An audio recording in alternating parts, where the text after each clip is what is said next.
जय हिंद दोस्तों, नमस्कार, नमस्ते। आप सभी साथियों का जीके क्लासेस में हार्दिक स्वागत और अभिनंदन है। सभी साथी क्लास को जल्दी से लाइक कर देंगे और सभी साथी क्लास को शेयर भी कर दीजिएगा। जितना हो सके उतना इस क्लास से जुड़ जाएं। चलिए शुरुआत करते हैं आज की इस क्लास की। तो साथियों, आज की इस क्लास में हम बात करने वाले हैं अनेक शब्दों के लिए एक शब्द। जी हाँ साथी, अगर आप यूपी टेट, सी टेट यानी किसी भी प्रतियोगी परीक्षा की तैयारी कर रहे हैं तो हिंदी में जो ये टॉपिक है आपका अनेक शब्दों के लिए एक शब्द, ये आपके काफ़ी महत्वपूर्ण है। इस टॉपिक से 2 प्रश्न आपके हर प्रतियोगी परीक्षा में पूछा जाता है।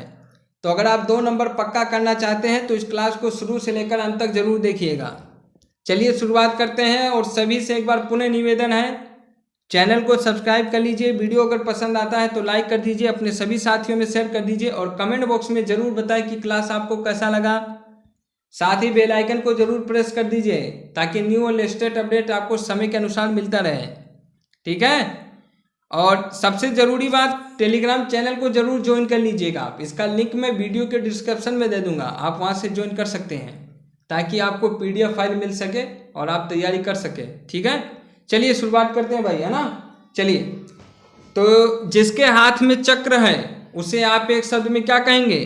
चक्रपाणी। क्या कहेंगे? चक्रपाणी। जिसके हाथ में वज्र है, वज्रपाणी। और जिसके हाथ में वीणा है, वीणापाणी। तो जिसके हाथ में चक्र है, चक्रपाणी। जिसके हाथ में वज्र है, वज्रपाणी। जिसके हाथ में वीणा है, वीणापाणी। 4 भुजाओं वाला चतुर्भुज। जिसके 10 आनन, आनन मतलब सिर होता है, जिसके 10 आनन हो उसे दशानन। जो स्मरण के योग्य हो, क्या होगा? अस्मरणीय। जिसके आने की तिथि मालूम ना हो, अतिथि। अतिथि का कभी भी पता नहीं होता है, कभी भी आ टपकते हैं। ठीक है, चलिए। जिसके आर पार देखा जा सके, पारदर्शक या पारदर्शी। और जिसके समान दूसरा ना हो, है ना, जिसके समान दूसरा ना हो उसे क्या कहेंगे? अद्वितीय, है ना। अद्वितीय यानी दूसरा कोई नहीं। ताजमहल आपका एक ही है, उसका दूसरा कोई है क्या? नहीं है ना, तो वो क्या है? अद्वितीय है। उपकार करने वाला उपकारी। जानने की इच्छा रखने वाला जिज्ञासु होता है ना। जानने की जो इच्छा रखता है उसे हम लोग एक शब्द में जिज्ञासु कहते हैं। जो भेदा ना जा सके, अभेद। अभेद मतलब वही होता है जो भेदा ना जा सके। शिव का उपासक को आप एक शब्द में क्या कहेंगे? शैव, है ना। शैव, शैव आपका शिव का उपासक। विष्णु का उपासक वैष्णव। क्या हो जाएगा? वैष्णव। चलिए भाई, अगला क्या है? बुद्ध का अनुयायी क्या कहलाता है? तो बुद्ध के अनुयायी को हम लोग एक शब्द में बौद्ध कहते हैं। क्या कहते हैं? बौद्ध। शक्ति का उपासक, इसके लिए एक शब्द क्या है? शासक्त, या आप शाक्त कह सकते हैं। शाक्त, है ना, शाक्त हो, सही है ये। जो सब कुछ जानता है, सर्वज्ञ। जो सब कुछ जानता है उसको क्या कहेंगे? सर्वज्ञ कहेंगे। जिसके हृदय में ममता नहीं, निर्मम। और जिसके हृदय में दया नहीं, निर्दय। जिसे भय नहीं, निर्भय। ईश्वर में विश्वास रखने वाला आस्तिक होता है। जिसका कोई शत्रु ना हो, जिसका कोई शत्रु ना हो, अजात शत्रु। क्या होगा? अजात शत्रु। पृथ्वी से संबंधित पार्थिव। और ये क्या है? हाँ, इस परलोक से संबंधित, है ना। परलोक से संबंधित पारलौकिक। क्या होगा भैया? पारलौकिक। सूर्य से संबंधित शौर्य या सौर। साहित्य से संबंधित साहित्यिक। और जिसकी उपमा संभव ना हो, अनुपम। बीता हुआ समय, अतीत। बीता हुआ समय के लिए एक शब्द क्या होगा? अतीत। आने वाला समय के लिए भविष्य। कभी नहीं मरने वाला, इसके लिए एक शब्द क्या होगा? अमर। अच्छे कुल में पैदा हुआ उसे हम एक शब्द में क्या कहेंगे? कुलीन कहेंगे। सब जगह है व्याप्त, इसके लिए एक शब्द क्या होगा? सर्वव्यापी। जो युद्ध में स्थिर रहता हो, युधिष्ठिर। क्या होगा इसका? युधिष्ठिर। जो वर्णन से बाहर हो, मतलब जिसकी आप वर्णन नहीं कर सकते, अवर्णीय या वर्णातीत, है ना, अवर्णीय या वर्णन अतीत। अगला क्या है, विश्व में होने वाला, भविष्य में होने वाला क्या होगा, भावी, भविष्य में होने वाला भावी, है ना। कम बोलने वाला मितभाषी, और सत्य के लिए आग्रह सत्याग्रह। इंद्रियों के ज्ञान से अतीत को आप एक शब्द में क्या कहेंगे, इंद्रियातीत। क्या कहेंगे, इंद्रियातीत। विषयों से आसक्त को एक शब्द में क्या कहेंगे, विषयासक्त। क्या कहेंगे, विषयासक्त। हमेशा रहने वाला, इसके लिए एक शब्द क्या होगा, शाश्वत। क्या होगा, शाश्वत। शाश्वत यानी हमेशा रहने वाला। जन्म से अंधा जन्मांध, जन्मांध, जन्म से अंधा यानी जन्मांध। और रथ पे सवार, इसको एक शब्द में क्या कहेंगे, रथी। जो रथ पे सवार होगा वो रथी कहलाता है। अश्व पे सवार होने वाला अश्वारोही, क्या होगा, अश्वारोही। और इतिहास से संबंधित ऐतिहासिक। जो जीता ना जा सके अजेय, जो मतलब जीत जा चुका, विजित। जिसका कोई विकल्प नहीं वैकल्पिक कहलाएगा। इच्छा के अनुसार ऐच्छिक। अनुकरण के योग्य अनुकरणीय, अनुकरण के योग्य अनुकरणीय। इच्छा के अनुसार ऐच्छिक, और जिसका कोई विकल्प ना हो वैकल्पिक। जीता जा चुका को विजित कहते हैं, या जो जीता ना जा सके उसे अजेय कहते हैं, है ना। अगला है विधि के विरुद्ध या कानून के विरुद्ध, इसे हम क्या कहेंगे, अवैध, अवैध, है ना। जिसका कोई अर्थ ना, निरार्थक, या निरार्थक कहेंगे उसे, निरार्थक कहेंगे। युद्ध की इच्छा रखने वाला युयुत्सु, युयुत्सु, है ना, युयुत्सु, युयुत्सु कहलाता है, युद्ध की इच्छा रखने वाला। अगला क्या है भैया, अगला है आपका जीने की इच्छा, जिजीविषा। क्या होगा, जिजीविषा, जीने की इच्छा। मरने की इच्छा मुमुर्षा, मुमुर्षा यानी मरने की इच्छा। खाने की इच्छा बुभुक्षा, बुभुक्षा, बुभुक्षा यानी खाने की इच्छा। जिस स्त्री ने सूर्य को ना देखा हो उसे आप एक शब्द में क्या कहेंगे, ऐसूर्य पश्या कहेंगे। ऐसूर्य पश्या यानी जिस स्त्री ने सूर्य को नहीं देखा हो। अगला बढ़िए, बढ़ा चढ़ाकर कहा गया, इसे आप एक शब्द में क्या कहेंगे, अतिशयोक्ति। अतिशयोक्ति मीन्स बढ़ा चढ़ाकर कहना।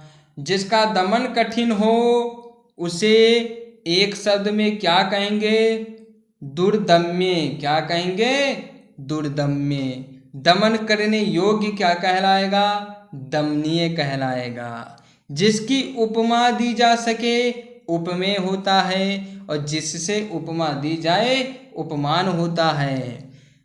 जिसे प्रतिष्ठा प्राप्त हो उसे हम एक शब्द में प्रतिष्ठित कहेंगे, और जिस पर विश्वास किया जा सके उसे हम विश्वस्त कहेंगे। क्या कहेंगे, विश्वस्त कहेंगे, है ना। अगला है अत्यधिक वर्षा का होना अतिवृष्टि, और वर्षा का नहीं होना अनावृष्टि होता है। आँखों के सामने जो कोई घटना घटित हो उसे हम एक शब्द में क्या कहेंगे, प्रत्यक्ष।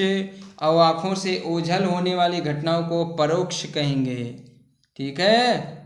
अगला है आपका मोक्ष प्राप्त करने की इच्छा मुमुक्षा होता है, मुमुक्षा, है ना। खाने की इच्छा आपकी बुभुक्षा होती है, और मोक्ष प्राप्त करने की इच्छा मुमुक्षा होती है। अगला क्या है भैया, अगला है आपका बोलने की इच्छा विवक्षा। क्या होगी, विवक्षा। और सोने की इच्छा सुषुप्ता। क्या होती है, सुषुप्ता। सोने की इच्छा को आप एक शब्द में सुषुप्ता कहेंगे। अगला है पाने की इच्छा लिप्सा। लिप्सा को आप एक शब्द में कहेंगे, है ना, इसका अर्थ हो गया पाने की इच्छा। जिसे बिना किसी विरोध के चुना गया हो, एक शब्द में क्या कहेंगे? निर्विरोध। जहां पहुंचना कठिन हो, एक शब्द में क्या कहेंगे भैया? दुर्गम कहेंगे।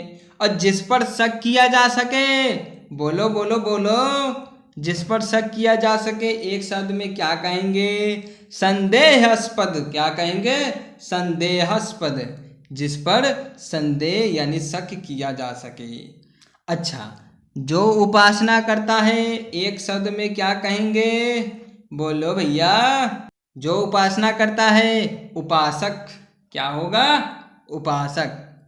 अच्छा, छाती के बल चलने वाले को एक शब्द में क्या कहा जाता है? उरग। क्या कहा जाता है? उरग। दूसरों के समान अनुभूति रखने वाला, एक शब्द में क्या कहेंगे भैया? सहानुभूति। क्या कहेंगे? सहानुभूति कहेंगे। दूसरों का भला करने वाला, एक शब्द में परोपकारी। क्या होगा? परोपकारी। और युग परिवर्तन की चेतना करने वाले को एक शब्दों में क्या कहा जाएगा? युगांतकारी। क्या होगा? युगांतकारी। दूसरों का भला करने वाला परोपकारी, युग परिवर्तन करने वाला युगांतकारी। हित चाहने वाला हितैषी, एक शब्द में हित चाहने वाला हितैषी कहलाता है। मन को हरने वाले को एक शब्द में मनोहर कहते हैं। प्रकृति से संबंधित को प्राकृतिक कहते हैं। और क्रम के अनुसार जो होता है उसे कर्मानुसार कहते हैं। देखने योग्य को दर्शनीय कहते हैं। क्या होता है? दर्शनीय। आगे बढ़ो। पूछने के योग्य प्रष्टव्य। पूछने के योग्य प्रष्टव्य। प्रष्टव्य मीन्स होता है पूछने के योग्य। करने के योग्य को एक शब्द में क्या कहते हैं? कर्तव्य। करने के योग्य कर्तव्य। सुनने के योग्य को श्रव्य कहते हैं। क्या कहते हैं? श्रव्य। अच्छा, जंगल की आग को दावानल। दावानल या जठर रागनी, सॉरी जठर रागनी तो पेट की आग को कहते हैं। जंगल की आग को हम लोग दावानल कहते हैं। पेट की आग को जठरानल या जठर रागनी कहते हैं। ठीक है। जीतने की आग को, जीतने की आग को जिगीसा, जिगीसा कहते हैं। एक समय में विद्यमान समसमायिकी, एक समय में विद्यमान समसमायिकी कहलाता है। अच्छा, प्रवास करने वाले को एक शब्द में क्या कहेंगे? बोलो भैया, बोलो जल्दी जल्दी बोलो यार। प्रवास करने वाले को एक शब्द में क्या कहेंगे? प्रवासी कहेंगे। इंद्रियों को जीतने वाला क्या कहलाएगा? इंद्रियों को जीतने वाला एक शब्द में कहलाएगा जितेंद्रिय। क्या कहलाएगा साथियों? जितेंद्रिय। जिसकी कल्पना असंभव है उसे हम एक शब्द में अकल्पनीय कहेंगे। क्या कहेंगे बाबू भैया? अकल्पनीय कहेंगे। जिसकी चिंता संभव नहीं, जिसकी चिंता संभव नहीं उसे आप एक शब्द में अचिंत्य कहेंगे। क्या कहेंगे? अचिंत्य। जिसकी आशा न की जाए वो क्या होता है? अप्रत्याशित होता है। क्या होता है भैया? अप्रातिश्य होता है, अप्रत्याशित होता है, सॉरी, है ना। जिसका कोई उपाय नहीं, निरुपाय कहेंगे आप एक शब्दों में। एक शब्द में क्या कहेंगे इसे? निरुपाय। ठीक है। श्रम पर जीने वाला, श्रम पर जीने वाला क्या होता है? श्रमजीवी होता है। क्या होता है? श्रमजीवी होता है। अगला है मर्म को भेदने वाला, मर्म भेदी। क्या हो गया? मर्म को भेदने वाला, मर्म भेदी। और ईश्वर में विश्वास रखने वाला नास्तिक होता है। सॉरी, ईश्वर में विश्वास नहीं रखने वाला नास्तिक होता है और ईश्वर में विश्वास रखने वाला आस्तिक होता है। जिसे किसी वस्तु की स्पृहा न हो, निस्पृह कहते हैं। निस्पृह कहते हैं, निस्पृह कहते हैं उसे। जिसकी पूर्व से कोई आशा ना हो, अप्रत्याशित। जिसके हृदय पर आघात हुआ हो, मर्माहत। और जो अपने पद से हटाया गया हो, पदच्युत कहते हैं। जिसकी कोई कीमत ना हो सके, अमूल्य। इसके लिए एक शब्द में क्या कहेंगे? अमूल्य। जो थोड़ा नपा तुला भोजन करने वाला, मिताहारी और बहुत अधिक बोलने वाला, वाचाल। और जिसके सर पर चंद्र हो, चंद्रशेखर। जो पसीने में जन्म ले हो, श्वेत जय। और धरती से जन्म लेने वाला, उद्भिज, उभदिज, है ना, उभदिज कहलाता है, जो धरती से जन्म लेता है। अपराह्न और गोधूलि के मध्य का समय संध्या काल कहलाता है। संध्या और प्रदोष के मध्य का समय गोधूलि कहलाता है। तो गोधूलि के मध्य यानी अपराह्न और गोधूलि के मध्य का संध्या काल होगा, और संध्या और प्रदोष के मध्य का गोधूलि होगा।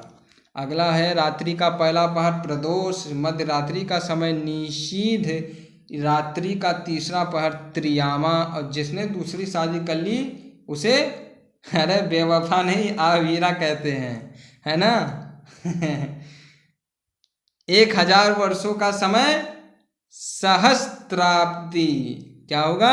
सहस्त्राब्दी, है ना। रास्ते में किए जाने वाले भोजन पाथे, और खराब खाना कदन्य। कदन्य खराब खाना कहते हैं ना। जिसकी सारी मनोकामनाएं पूर्ण हो गई,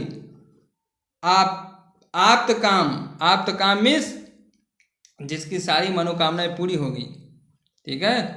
जो किए गए उपकार को ना माने, कृत धन, है ना, कृत धन। अगला क्या है? हवन की लकड़ियाँ, है ना, लड़कियां नहीं रहे पगल, हवन की लकड़ियाँ। समीथा होगा, हवन की लकड़ियों का क्या होगा? समीथा। एक बंदा कह रहा हवन की लकड़ियाँ, लड़कियां नहीं रे पागल, लकड़ियाँ होगा, लकड़ियाँ। हवन की लकड़ियाँ क्या होगा? समीथा। जिसे मापा ना जा सके, अप्रमेय। क्या होगा? अप्रमेय। और जिसे मापा जा सके परिमेय हो जाएगा। जिस पुरुष की पत्नी साथ नहीं, विपत्नीक होता है, विपत्नीक होता है। और जो हमेशा रहने वाला होता है वो शाश्वत होता है। जो क्षीण ना हो सके, अक्षय होता है। जिस स्त्री का पति जीवित हो, साधवा होता है। जिसका इलाज ना हो सके, असाध्य। और महल के भीतरी भाग को अंतःपुरः, तिलक लगाने के लिए जिस अन्न का उपयोग किया जाता है, अक्षत। पति युक्ता स्त्री सधवा, है ना, सधवा पति युक्ता स्त्री। गुरु के समीप रहकर अध्ययन करने वाला, अंतेवासी। जिस पेड़ के पत्ते झड़ गए हो, आपत। अगला क्या है भैया? तैरने की इच्छा रखने वाला, तितृषा। जिसका जन्म कन्या के गर्भ से हुआ हो, कानीन। और आधी रात का समय, निशीथ। ये तो आ चुका है। हाथी की पीठ पर रखे जाने वाला आसन, हौदा। और जिसे प्रमाण द्वारा सिद्ध न किया जा सके, अप्रमेय। उपनिवेश से संबंध हो जिसका, उसे औपनिवेशिक कहते हैं। औपनिवेशिक कहते हैं, ठीक है। अपना उद्देश्य पूर्ण होने पर संतुष्ट व्यक्ति कृतार्थ कहलाता है। जो नभ में चलता है, खच्चर होता है। और व्याकरण के ज्ञाता को व्याकरणाचार्य कहते हैं। अब पेट की अग्नि को जठर राग्नि कहते हैं। जिसका कोई आश्रय ना हो उसे निराश्रय कहते हैं। और जिसे पार करना कठिन हो, दुर्गम होता है। और आपका हर काम को देरी करने वाला, दीर्घसूत्री कहलाता है। जिसने देश के साथ विश्वासघात किया हो उसे एक शब्द में देशद्रोही कहेंगे। और वह स्त्री जिसकी कोई संतान ना हो उसे एक शब्द में बांझ कहेंगे। जिसके समान दूसरा ना हो उसे अप्रीतम कहेंगे। और फेंक कर चलाया जाने वाला हथियार अस्त्र कहलाता है। वह स्त्री जिसका पति प्रदेश से आने वाला हो उसे आगमिष्यत पतिका कहते हैं। आगमिष्यतः पतिका कहते हैं। विधानमंडल द्वारा पारित या स्वीकृत विधि को अधिनियम कहते हैं। और आशा से जो बहुत अधिक हो उसे आशातीत कहते हैं। तो आई होप साथियों आपको बहुत मज़ा आया होगा। ये अनेक शब्दों के लिए एक शब्द ज़्यादा नहीं लिए हैं हमने, कुछ महत्वपूर्ण ही लिए हैं जो बार बार परीक्षाओं में पूछे जाते हैं। तो अगर आप इसे अच्छे से पढ़ते हैं और इनको याद कर लेते हैं तो इनमें से ही आएगा, इसके अलावा और कहीं बाहर से नहीं आएगा, क्योंकि ये आपके सभी प्रकार के परीक्षाओं में पूछे गए हैं, उन्हीं को मैंने सेलेक्ट करके एक वीडियो बनाया हूँ। ठीक है, तो यूपी टेट वाले भैया आप सभी से निवेदन है कि जो भी मेरे बड़े भैया या बाबू हैं जो यूपी टेट या सी टेट की किसी की भी प्रतियोगी परीक्षा की तैयारी कर रहे हैं, वो इस वीडियो को देख लीजिए और जो भी मैंने आपको अनेक शब्द के एक शब्द बताए हैं भैया, बस इसी को पढ़ लीजिए। और इसको पढ़ने के बाद में आपको ऐसा अनुभूति होगा कि आप अनेक शब्दों के एक शब्द नहीं, कितने भी शब्द दे दे आप उसको एक शब्द में परिवर्तित कर देंगे, है ना। मेरे कहने का मतलब ये है कि इस टॉपिक से आके कोई भी प्रश्न पूछ लिया जाए, आप उसे बराबर से बता ले जाएंगे। ठीक है भैया, तो चलिए भैया आज की इस क्लास में बहुत बहुत धन्यवाद, इतना ही। अब मिलते हैं अगली क्लास में। अपना कृपा दृष्टि ऐसे ही बनाए रखिए। वैसे तो बहुत लोग आते ही नहीं है क्लास में, देखते ही नहीं है वीडियो हम जो अपलोड करते हैं, उनको लगता है कि ऐसे ही अपलोड कर रहा है। अरे भैया देख लिया करो, काफ़ी मेहनत लगता है। तो चलिए साथियों, मिलते हैं अगली क्लास में, तब तक के लिए बहुत बहुत धन्यवाद आप सभी का। ठीक है, नमस्कार, जय हिंद, जय भारत।